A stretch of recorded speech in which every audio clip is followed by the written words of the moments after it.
Hello everyone, welcome to my channel Shikshak ji. This is sets part 9। आज हम practical problems करने वाले हैं यूनियन और इंटरसेक्शन पे। तो प्रैक्टिकल प्रॉब्लम्स करने से पहले जो दो फॉर्मूले इंपॉर्टेंट है वो पहले पढ़ लेते हैं कि वो क्या है।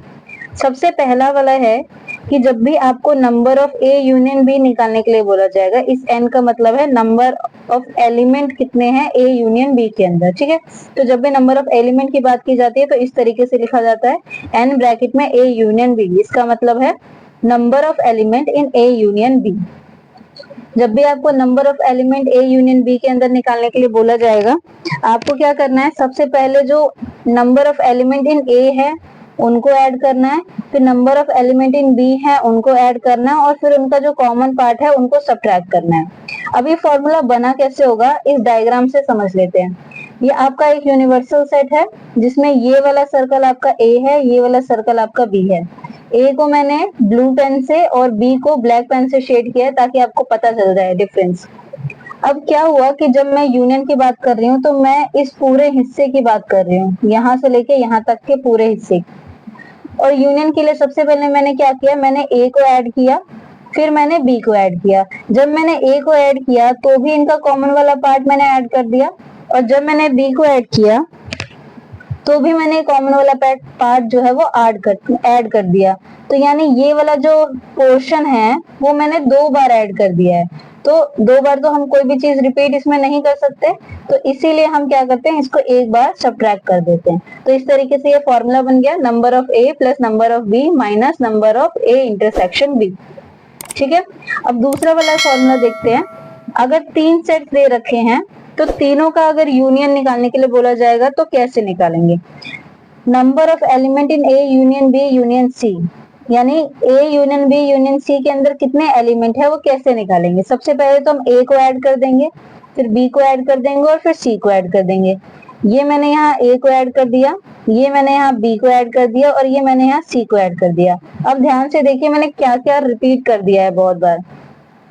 जब मैंने ए और बी को ऐड कर दिया दोनों को, तो इनका जो कॉमन वाला पार्ट है इसमें देखो दो बार मैंने शेड कर दिया है, यानी ये वाला कॉमन पार्ट दो बार आ गया है, तो मैं इसको एक बार माइनस कर दूंगी। जब मैंने बी और सी को ऐड किया तो इनका जो कॉमन वाला पार्ट था, कॉमन वाला पार्ट क्या होता है, इंटरसेक्शन, तो वो भी मैंने दो बार ले लिया है, तो उसको भी हम एक बार माइनस कर देंगे। जब ए और सी को मैंने ऐड किया तो ए और सी के कॉमन वाले पार्ट को भी मैंने दो बार ऐड कर दिया, तो इसको क्या कर देंगे, हम माइनस कर देंगे। अब ये लास्ट वाला पोर्शन है, ये क्यों आया, देखिए ये वाला जो पोर्शन आपको दिख रहा है ये तीनों के तीनों में कॉमन पार्ट है, ठीक है। ये है A intersection B intersection C, तीनों में कॉमन पार्ट आ रहा है। अब जब मैंने ए को ऐड किया था तो मैंने इसको ऐड किया, जब बी को ऐड किया था तब मैंने इस कॉमन वाले पार्ट को ऐड किया, और जब मैंने सी को ऐड किया तो भी मैंने इसको ऐड किया। यानी ये वाला जो पोर्शन है वो तीन बार ऐड हो चुका है जब मैंने यहाँ तक किया था तब। अब उसके बाद जब मैं माइनस करने लग गई, तो जब मैं ए और बी का इंटरसेक्शन माइनस कर रही थी तो ये वाला पोर्शन एक बार माइनस हो गया, बी और सी का इंटरसेक्शन जब माइनस कर रही थी तो फिर से एक बार ये माइनस हो गया, और ए और सी का जब इंटरसेक्शन माइनस कर रही थी तो ये वाला पोर्शन फिर से माइनस हो गया। तो इस पोर्शन की अगर मैं बात करूं, तीनों के इंटरसेक्शन वाले पोर्शन की, तो ये मैंने तीन बार ऐड कर दिया है और तीन बार सब्ट्रैक्ट भी कर दिया है। तो इसका मतलब है ये वाला पोर्शन हमने लिया ही नहीं। तो जब हमने ये वाला पोर्शन नहीं लिया तो यूनियन हमारा कंप्लीट कैसे होगा, तो इस वाले पोर्शन को हम एक और बार प्लस कर देते हैं, number of A intersection B intersection C. ठीक है। इस तरीके से ये दो फॉर्मूले थे। आई होप आपको ये दोनों फॉर्मूले समझ में आए होंगे। पहले कुछ एग्जांपल्स कर लेते हैं जिससे आपकी अंडरस्टैंडिंग थोड़ी बन जाएगी। एग्जांपल 23 देखते हैं क्या है। If x and y are two sets such that x intersection y has 50 elements, x और y दो सेट्स हैं जिनमें x यूनियन y यानी इन दोनों के यूनियन में 50 एलिमेंट्स हैं, यानी नंबर ऑफ एलिमेंट्स कितने हो गए, 50। x के पास 28 एलिमेंट्स हैं और y के पास आपके 32 एलिमेंट्स हैं, ठीक है। और पूछ रहा है how many elements does X intersection Y has, यानी कि इंटरसेक्शन में कितने एलिमेंट्स होंगे वो हमसे पूछा जा रहा है। तो हमने अभी जो दो सेट्स का यूनियन का फॉर्मूला पढ़ा था वो वाला फॉर्मूला सेम अप्लाई हो जाएगा। सबसे पहले तो देख लेते क्या क्या दिया हुआ है। x यूनियन y हमें 50 दे रखा है, x जो है वो 28 दे रखा है और y में कितने एलिमेंट्स है 32। हम जो फॉर्मूला हमें दे रखा है वो फॉर्मूला पहले लिखेंगे, x यूनियन y वाला number of x plus number of y minus number of intersection x minus number of intersection x and y।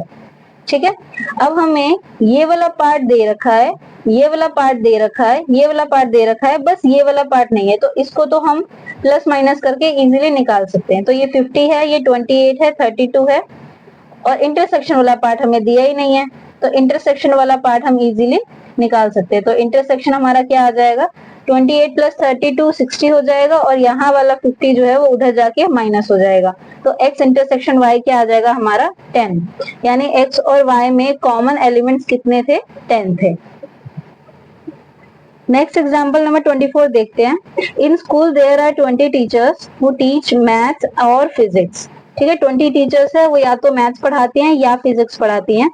जब ये और आ जाता है दो नंबर्स के बीच में या दो सेट्स के बीच में, तो मैंने आपको बताया था कि जब भी हम यूनियन की बात करते हैं तो हम और लिखते हैं, और जब हम इंटरसेक्शन की बात करते हैं तो हम क्या लिखते हैं, एंड लिखते हैं। तो और एंड जब आप क्वेश्चन पढ़ोगे तो उसमें भी जहां और लिखा होगा वहां वो यूनियन की बात कर रहा है, और जहां एंड लिखा होगा वहां वो इंटरसेक्शन की बात कर रहा है। ठीक है, तो 20 टीचर्स है जो मैथ्स और फिजिक्स पढ़ाते हैं, तो यानी ये 20 क्या हो जाएगा आपका यूनियन हो जाएगा। ऑफ दीज 12 टीचर्स मैथ्स, इनमें से 12 जो है वो मैथ्स पढ़ाते हैं, यानी पहला सेट का एलिमेंट आपको दे दिया है। And 4 teachers both physics and maths, और 4 जो है वो दोनों पढ़ाते हैं। पूछ रहा है हाउ मेनी टीचर्स फिजिक्स, तो पहले आपको जो मैथ्स के number of elements in maths दे रखा है 12, number of elements in physics आपको निकालना है। इन दोनों का यूनियन 20 है और इनका इंटरसेक्शन कितना है 4। सेम आप फॉर्मूला लगाएंगे यूनियन का, तो नंबर ऑफ m यानी मैथ्स और नंबर ऑफ p यानी फिजिक्स, और इन दोनों का इंटरसेक्शन माइनस हो जाएगा। ठीक है, यहाँ से आपको नंबर ऑफ फिजिक्स निकल जाएगा कि नंबर ऑफ एलिमेंट जो फिजिक्स वाले सेट में है वो कितने हैं, वो कितने आ जाएंगे आपके 12। नेक्स्ट एग्जाम्पल है एग्जाम्पल नंबर 25। ये इंपॉर्टेंट क्वेश्चन है अंडरस्टैंडिंग के लिए भी और एग्जाम के लिए भी। इन क्लास ऑफ 35 स्टूडेंट्स, एक क्लास है जिसमें 35 स्टूडेंट्स हैं। 24 like to play cricket and 16 like to play football. 24 को क्रिकेट खेलना पसंद है, 16 को फुटबॉल खेलना पसंद है। Also each student like to play at least one of 2 games. इसका मतलब क्या है कि जितने भी स्टूडेंट हैं उन सब में सबको दोनों गेम में से कोई ना कोई एक गेम खेलना पसंद ही है। मतलब कोई ऐसा स्टूडेंट नहीं है जिसको ना तो क्रिकेट खेलना पसंद हो और ना ही फुटबॉल खेलना पसंद हो। सारे स्टूडेंट्स को या तो क्रिकेट या तो फुटबॉल खेलना पसंद ही है। ठीक है, अब पूछ क्या रहा है, how many student like to play both cricket and football. तो जब हम फॉर्मूला लगाते हैं तो हमें 4 चीजें चाहिए होती हैं, एक यूनियन, एक इंटरसेक्शन और नंबर ऑफ ए और नंबर ऑफ बी। तो नंबर ऑफ ए तो आपको दे रखा है, यानी पहले सेट के नंबर्स, और दूसरे सेट के नंबर भी दे रखे हैं। आपसे इंटरसेक्शन पूछा है, तो यानी इसके लिए आपके पास यूनियन पहले होना चाहिए। तो पहला काम आपका होगा यूनियन निकालना, उसके बाद हम फॉर्मूला लगा के इंटरसेक्शन निकालेंगे। तो ये जो लाइन दे रखी है, each student like to play at least one of 2 games, इसका मतलब क्या होता है। देखिए, जैसे कि मैं एक एग्जांपल से अगर समझाऊं, तो ये हमारा एक यूनिवर्सल सेट है। ठीक है, इसमें हमारा नंबर ऑफ ए है, ए सेट है, और इसमें हमारा बी सेट भी है। ए सेट हम मान लेते हैं क्रिकेट और बी सेट मान लेते हैं अभी के लिए फुटबॉल। ठीक है, समझने के लिए। अब जब उसने ये कहा कि each student like to play at least one of 2 games, यानी कि हर स्टूडेंट दोनों में से कोई ना कोई एक गेम खेलना पसंद करता ही है। तो अगर हमारा 35 स्टूडेंट्स की क्लास है तो यूनिवर्सल सेट हमारा 35 हो जाएगा। ठीक है, जब भी क्लास की या पीपल की बात की जा रही है तो जितने टोटल नंबर ऑफ स्टूडेंट्स हैं या टोटल नंबर ऑफ पीपल है वो हमारा यूनिवर्सल सेट हो जाता है। ठीक है, अब वो ये कह रहा है कि सारे के सारे दोनों में से कोई एक गेम खेलते ही खेलते हैं, तो मतलब कि कोई ऐसा नहीं है जो कोई भी गेम नहीं खेलता है। और ये वाला हमारा पूरा यूनियन का पार्ट है, वो पार्ट जो या तो वो स्टूडेंट जो या तो फुटबॉल खेलते हैं या फिर क्रिकेट खेलते हैं। और ये जो बाहर वाला पार्ट है ये कौन सा पार्ट है जो ना तो फुटबॉल खेलते हैं ना ही क्रिकेट खेलते हैं, और इस क्वेश्चन में क्या कह रहा है कि ऐसा कोई स्टूडेंट है ही नहीं जो दोनों में से कुछ भी नहीं खेलता। तो यानी ये बाहर वाला पोर्शन क्या हो जाएगा आपका, 0 हो जाएगा, क्योंकि कोई ऐसा स्टूडेंट है ही नहीं। तो जब भी ये लाइन बोली जाती है each student like to play at least one of two game, उस केस में क्या होता है, आपका यूनिवर्सल सेट जो होता है वो आपके यूनियन के बराबर हो जाता है, क्योंकि बाहर वाला जो खाली पोर्शन है इसमें कोई आ ही नहीं रहा है ना, क्योंकि कोई स्टूडेंट है ही नहीं जो दोनों में से कुछ भी नहीं खेलता, सारे के सारे कुछ ना कुछ खेलते ही हैं दोनों में से। तो इस केस में जो यूनिवर्सल सेट होता है वो हमेशा हमारा यूनियन हो जाता है। ठीक है, समझ में आ गया। ये लाइन जब भी आप देखोगे तो उस केस में आपको ये मान लेना है कि जो आपका यूनिवर्सल सेट है वही आपका यूनियन है। तो इस केस में जो 35 स्टूडेंट्स हैं वो क्या हो जाएंगे, आपके यूनियन हो जाएंगे, यानी क्रिकेट और फुटबॉल का यूनियन क्या हो जाएगा, 35। ठीक है, तो यानी कि क्रिकेट और फुटबॉल का यूनियन आपका 35 हो जाएगा। नंबर ऑफ सी 24 है और नंबर ऑफ एफ यानी फुटबॉल कितने हैं, 16 है। सीधा फॉर्मूला लगा देंगे, ये फॉर्मूला जो आपको कराया है, और आप फॉर्मूला लगा के इजीली निकाल सकते हो कि इन दोनों का इंटरसेक्शन कितना आ रहा है। ठीक है, समझ में आ गया। नेक्स्ट एग्जाम्पल देखते हैं, एग्जाम्पल 26। एग्जाम्पल 26 क्या कह रहा है, in a survey of 400 student in school, एक सर्वे हुआ एक स्कूल में जिसमें 400 स्टूडेंट थे, तो ये 400 आपका क्या बन जाएगा, यूनिवर्सल सेट। ठीक है, जिसमें सर्वे हुआ है टोटल नंबर ऑफ स्टूडेंट्स क्या हो जाएंगे आपके, universal set. 100 were listed as taking apple juice, जिसमें से 100 जो है वो एप्पल जूस लेते हैं। 150 as taking orange juice, 150 orange juice लेते हैं। And 75 were listed as taking both, और 75 जो है वो बोथ लेते हैं, यानी दोनों लेते हैं, एप्पल भी और ऑरेंज भी। पूछ क्या रहा है, find how many students were taking neither Apple juice nor orange juice. आपको ये बताना है कि कितने स्टूडेंट ऐसे हैं जो ना तो एप्पल जूस लेते हैं ना ऑरेंज जूस लेते हैं। देखिए एक मिनट, हाँ ये वाला जो मैंने आपको डायग्राम समझाया था इसी में मैं समझा देती हूँ। आपसे पूछ क्या रहा है कि neither Apple juice nor orange juice, तो ये जब आप इस यूनियन की बात करते हो, ए यूनियन बी, तो इसको आप क्या कहते हो, आइदर ए और बी। और का यूज करते हैं हम यूनियन में, किसका यूज करते हैं, और का, तो ए और बी भी लिख सकते हैं, या फिर क्या बोलते हैं इसको, आइदर ए और बी। तो जब आइदर ए और बी की बात होती है तो हम ए यूनियन बी लिखते हैं, और अगर हमसे नाइदर ए नॉर बी पूछा जाए तो हम क्या कर देंगे, इसका कॉम्प्लीमेंट कर देंगे। ठीक है, ये हो जाता है हमारा आइदर ए और बी, और जब इसका कॉम्प्लीमेंट कर देते हैं तो ये बन जाता है नाइदर ए नॉर बी। इसका मतलब होता है ए, या तो ए या बी, और इसमें क्या बोलता है कि ना ही ए होना चाहिए और ना ही बी होना चाहिए। ठीक है, आइदर ए और B, neither A nor B. Same इसी क्वेश्चन में भी यही कॉन्सेप्ट अप्लाई होगा आपका, कि जब हमसे पूछा जा रहा है कि neither Apple juice nor orange juice, तो हमें सबसे पहले उसका यूनियन निकालना पड़ेगा, और फिर यूनियन का क्या निकालना पड़ेगा, कॉम्प्लीमेंट निकालना पड़ेगा। ठीक है, तो सबसे पहले तो यूनिवर्सल सेट कितना दे रखा है, 400। यूनिवर्सल सेट के एलिमेंट्स, ए में एलिमेंट्स है आपके 100, एप्पल जूस में और ऑरेंज जूस में है 150, और दोनों का इंटरसेक्शन क्या है, 75। तो अगर मैं इन तीनों का यूज करूं तो मैं इनका यूनियन निकाल सकती हूँ पहले, और पहले मुझे यूनियन ही निकालना है क्योंकि मुझे यूनियन का कॉम्प्लीमेंट करना है। तो सबसे पहले मैं इसका यूनियन निकाल लेती हूँ। आप ये फॉर्मूला लगाएंगे यूनियन का, ठीक है, और फॉर्मूला लगा के आप इनका यूनियन इजीली निकाल सकते हैं। ए को प्लस करेंगे, फिर बी को करेंगे, और इनका इंटरसेक्शन क्या हो जाएगा, माइनस, तो इनका यूनियन आ जाएगा 175।